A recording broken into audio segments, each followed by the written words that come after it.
Soft, hard, rear.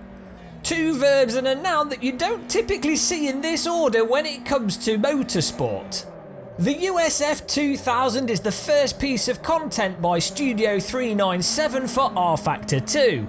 Obviously we had to check it out, so we've loaded into Alton Park and we've put 30 AI on the grid to drive against. Now we set the AI to 100% difficulty and 50% aggression, which is about the same as a mildly irritated hippopotamus. And for me, it tends to be around about the sweet spot with a lot of cars in Rfactor 2. The AI will barge you occasionally, but they'll make moves, and it's only fair because I'm going to be driving into the back of them quite often as well.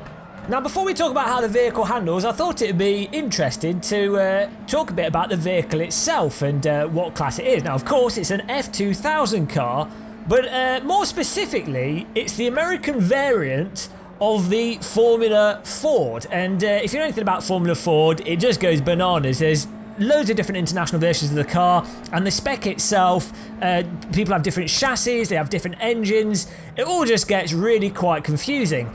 And even within the context of the American F2000 series, you seem to have this alternation between the Star Mazda brand and then now this Cooper Tires USF2000. Now there's some side-by-side videos online of a car, of someone driving the Star Mazda variant versus this USF variant, and it seems that the USF2000 is slightly faster than the Star Mazda. Needless to say, it gets incredibly confusing when you start looking at all these international race series and all the different variants. And even to add to the confusion, next year I believe they're going to move the chassis to a Titus-based chassis from what they're using at the moment. Nonetheless, focusing on the version of the car that's in Rfactor 2 and looking at its handling. Now, it's quite an interesting car because although it does have a quite a big rear spoiler on it, the actual downforce isn't that great, and the car does tend to slide around a lot. Interestingly, because my only real contrast with this vehicle is the Star Mazda in iRacing, it handles absolutely nothing like the Star Mazda at all. The Star Mazda in iRacing is a lot tighter and a lot more narrower in terms of when it goes over the limit and how it slips, whereas this vehicle will slide around the track quite a lot. In fact, you really do notice the mass of the vehicle coming into effect with this, and you benefit a lot by manipulating the mass of the vehicle, preloading the car into corners, more so than I'd intuitively expect from a Formula vehicle. But once you start getting the hang of it, it's actually quite satisfying, sort of loading the car up and then throwing it into a corner to get just the right amount of slip angle to then execute the corner, hit the apex and follow the vehicle through the corner with the mass of the vehicle. In terms of its general character on the throttle, it's not really got enough power to really kick the back out unless you're going over a large bump. This corner right now, you've got a big bump in the trap here at Alton Park. Coming round it, if you've got a bit of steering angle in and you're really hammering the accelerator, you can get the back to kick out a little bit and you'll just pull it back, or the vehicle pretty much pulls itself back. Actually, there's not much you have to do as a driver in that regard, but it's not really like you're going to be powering out of corners, wildly counter steering, because it just doesn't really get into those situations.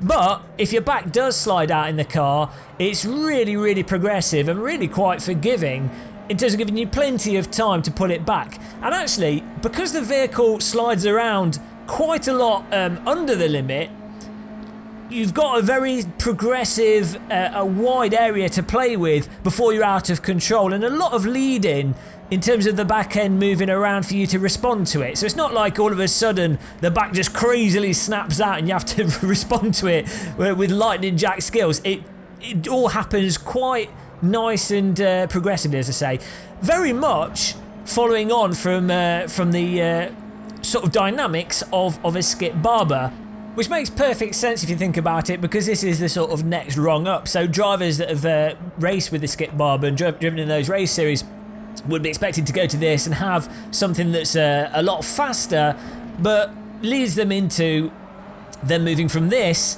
to cars that probably have larger tyres and more mechanical grip to them, and as a result are narrower on the limit and tend to move around a lot less, but also are then a lot less forgiving and a lot more snappy. So it all makes perfect sense, and as a result it's a very fun and pliable car to just drive around and poodle around in Rfactor 2.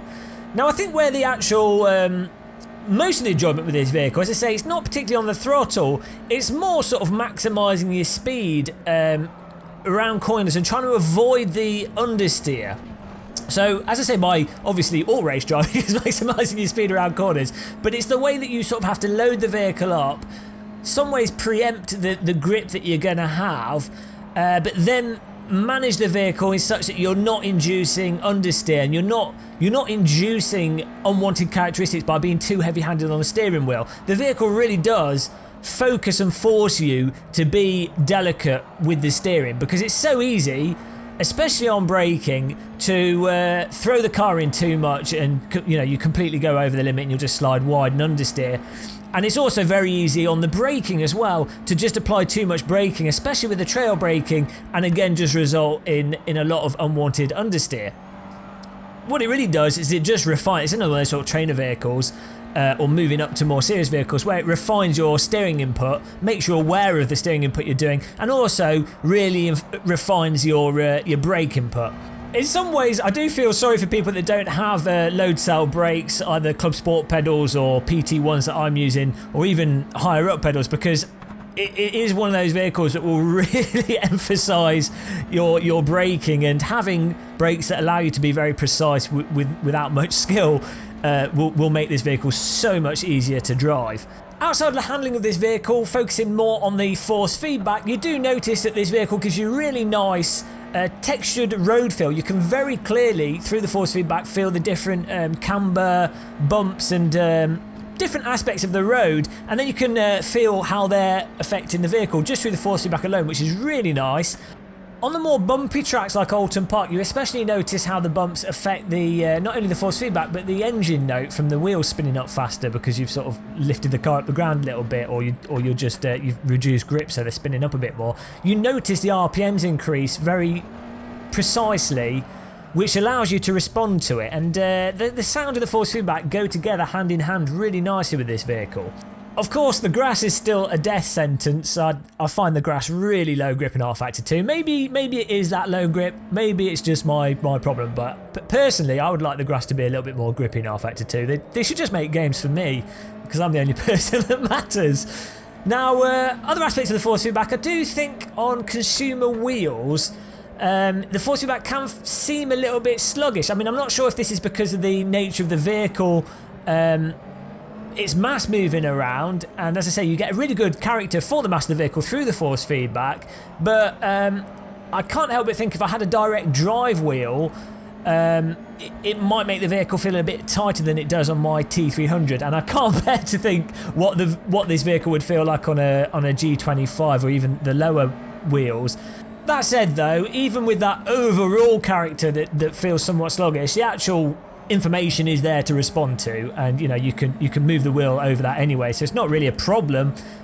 Also, actually, what is nice is on the braking with the force feedback, you really can feel the load of the car to then make sure that you're not understeering accidentally, because you've got that information coming through the force feedback, along with some nice texture of what the tyres do in terms of tyre vibrations, the subtle vibrations and things that you get under higher low situations on braking and trail braking. So really, I guess I'm being a bit nitpicky, but that's what I'm like sometimes. So absolutely fantastic force feedback, absolutely fantastic handling characteristics, absolutely fantastic audio, and as you can see in this video, if you enjoy racing against AI, you can have some nice close driving. Now the AI is not perfect, they do slow down a bit too much for certain corners, but I think you can get it pretty much as good as you could expect to get any AI in any game. So really nice job. And for the first entry by Studio 397, who have taken over the reins essentially from ISI when it comes to Rfactor 2, this only makes me more excited to see what they're going to do with Rfactor 2.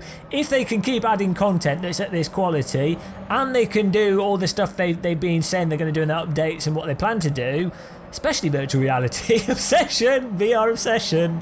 But if they, if it all comes together, this is really, really fantastic. I just, it's VR and multiplayer are the main improvements. They need to get rid of this stupid multiplayer separation of the multiplayer in terms of how you pay for the multiplayer. But if they can fix all those things, sort it out with Rfactor 2, have the content all this quality, really, really exciting times for Rfactor 2. So, with that all said and done, download this car. You need to get it from the Steam workshop. You just right click on the game and go to the game hub, and then you'll see a workshop link. You click subscribe, and then it all stays up to date. And of course, the cool thing with the workshop is that you can subscribe to different tracks, different content that aren't made by Studio 397. And that content will always be kept up to date in your game. Each time you load up Rfactor 2, it will grab it off the workshop and update it. No messing around, just chilled out, playing the game. Launch the game and play it. Nice and simple. That's how we like it at Game and Muscle videos. So, until the next video, thanks for watching this one, and let me know in the comments what you think. If you're annoyed at me, everyone's annoyed at me. I've always done something wrong. I bow my head in shame. Don't die in your sleep, and goodbye.